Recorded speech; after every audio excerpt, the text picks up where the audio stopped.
শুভ সকাল বন্ধুরা, যে যেখান থেকে দেখছো আশা করছি সবাই সুস্থ আছো, ভালো আছো। মালদা জেলার ছোট্ট একটি গ্রাম থেকে আমি শম্পা তোমাদেরকে অনেক স্বাগত ও অনেক ভালোবাসা জানিয়ে আজকে নতুন একটি ব্লগ আমি শুরু করছি। তো ঘুম থেকে উঠেই দেখো আমি বাড়ির ভিতরটা আগে ঝাড় দিয়ে দিয়েছি, তারপরে আমি পাটের উঠোনটা আর কি ঝাড় দিচ্ছি। তো কালকে জানো তো ওই যে পাটের যেগুলো আগে পাট কাঠি থাকে, তো ওগুলো আর কি শুকোতে দিয়েছিল বাবা। তো ওখানে অনেক মাটি জমে গেছে, এই যে দেখো এই যে এখানে।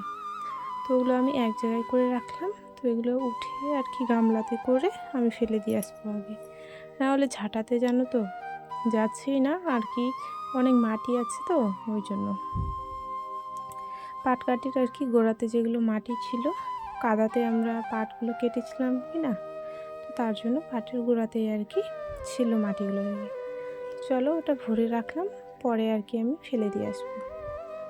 তো জানো তো এই এখানে দেখো আমাদের ছোট্ট একটা গরুর বাছুর হয়েছে, মেয়ে বাছুর কিন্তু, ঠিক আছে। তো আমরা কয়েকদিন ধরে দুধও খেতে পারছি।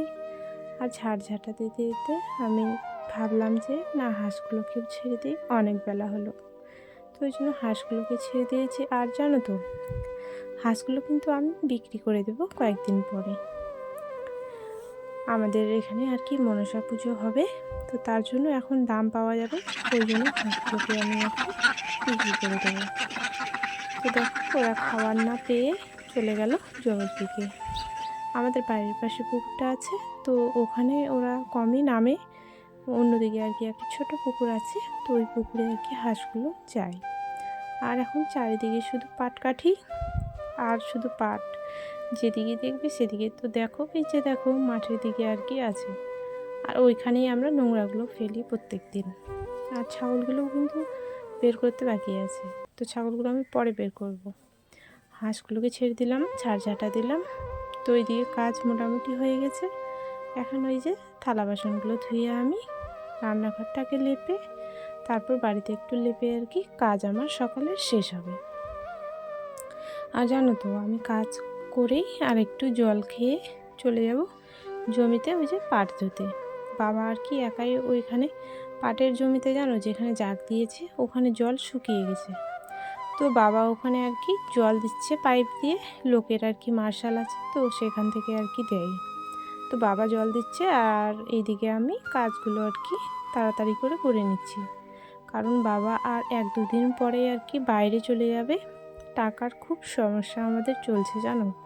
তো এই পরিস্থিতিতে তোমার দাদা ভাইও চলে গেছে, এখন আমরা বাড়িতে শুধু থাকবো, আমার মেয়ে, আমি আর আমার শাশুড়ি মা।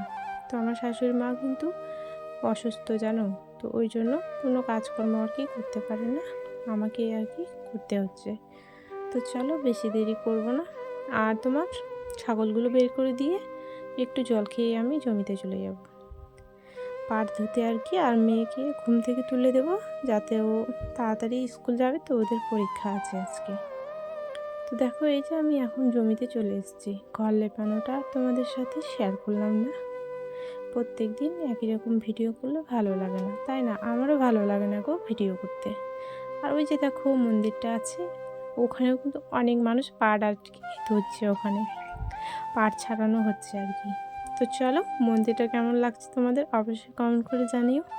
আর আমি এইদিকে আর কি বসে বসে ভিডিও করছিলাম, মেয়েকে বলছি যে একটু ভিডিও করে দে, তো মেয়ে শুনছেই না। আর দেখো কেমন মোবাইলটা নড়াচ্ছে, তো ভালো করে তুলতে পারিনি। যদি কালকে শুনে আমার মেয়ে, তাহলে ভালো করে আর কি দেখানোর চেষ্টা করব।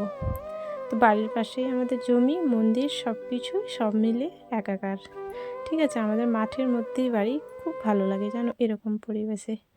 তো আমি এই যে গেলাম পাটের আর কি জাগগুলো নিয়ে আসতে। তো চলো বন্ধুরা, আজকের ভিডিওটা আমি এখানেই শেষ করছি, আবারও দেখা হবে অন্য কোনো ব্লগে। তোমরা সবাই সুস্থ থেকো, ভালো থেকো।